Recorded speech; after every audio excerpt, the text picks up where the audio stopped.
गुस्सा आता है वो भी वहां से चला जाता है। फिर करिश्मा रेशमा को समझाती है, रेशमा तुम्हें भाभी से माफी मांग लेनी चाहिए थी ना। लेकिन दीदी मैंने कुछ किया ही नहीं, तो मैं माफी क्यों मांगू? हाँ करिश्मा दीदी, रेशमा दीदी जैसे ही घर में आई भाभी ही उन पर चिल्ला रही थी। हाँ मैं मानती हूँ कि गलती भाभी की थी। मैं तो इसलिए बोल रही हूँ कि भाभी ने माँ को तो पूरी तरह अपने वश में कर लिया है। वो हमारी बात सुनती ही नहीं। मयंक भैया हमारे लिए हमेशा खड़े रहते हैं, इसलिए उनकी बात का मान तो तुम्हें रखना चाहिए था ना। कोई फायदा नहीं दीदी, कुछ दिनों की बात और है, भाभी उन्हें भी हमारे खिलाफ भड़का देंगी। फिर वो भी माँ की तरह हमारी किसी बात का विश्वास नहीं करेंगे। इसी तरह सविता अपनी तीनों ननदों को किसी न किसी बात पर परेशान करती रहती थी।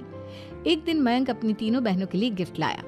क्या रेशमा, ये तुम्हारे लिए हार का सेट, रेशमा तुम्हारे लिए सुंदर सी ड्रेस, और मनीषा तुम्हें किताबें पसंद है ना, तुम्हारे लिए किताबें लाया हूँ। थैंक यू भैया। थैंक यू भैया। थैंक यू भैया। करिश्मा तुम्हारा नेकलेस कितना सुंदर है, ये भैया कहाँ से ले आए होंगे? मैंने भैया को 3 दिन पहले फोन पर ये डिजाइन दिखाया था और आज भैया ये ले आए। सविता तो अपनी ननदों के गिफ्ट्स देखकर जल गई और करिश्मा का नेकलेस तो उसे भी बहुत पसंद आया था। अपनी बहनों के लिए कितना अच्छा नेकलेस लेकर आए हैं, मुझे कभी कोई गिफ्ट नहीं दिया। मैं आज ही ये हार चुरा लूंगी। रात में सविता करिश्मा का हार चुरा लेती है और इसी तरह उसे अपनी ननदों की जो भी चीज अच्छी लगती वो उसे मांगती नहीं, बल्कि रात के अंधेरे में चुरा लेती। इसी तरह दिन बीतते गए और सविता ने मयंक के दिल में भी उसकी बहनों के लिए नफरत पैदा कर दी। एक दिन मयंक ने करिश्मा और रेशमा के लिए रिश्ता देखा और ये बात उसने घर में सबको बताई। माँ, करिश्मा और रेशमा के लिए बहुत अच्छा रिश्ता आया है, वो लोग कल इन्हें देखने आ रहे हैं, आप और सविता मिलकर सारी तैयारी कर लेना। ये सुनकर करिश्मा और रेशमा खुश हो जाती हैं, लेकिन सविता सोचती है, अगर इन दोनों बहनों की शादी हो गई तो घर और बाहर का काम कौन करेगा?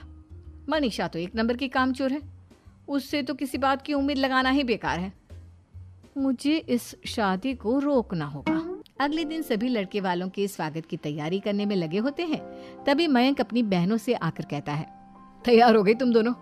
देखो दोनों लड़के बहुत अच्छे हैं, मैं कोई कसर नहीं छोड़ना चाहता, इसलिए तुम उनके सामने अच्छे से बिहेव करना और अपनी भाभी से लड़ने मत लग जाना।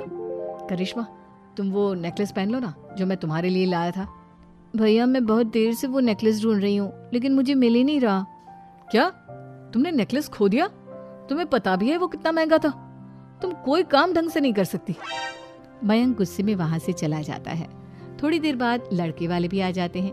वो दोनों बहनों को पसंद कर लेते हैं और रिश्ता पक्का हो जाता है। लेकिन सविता के दिमाग में तो कुछ और ही खिचड़ी पक रही थी।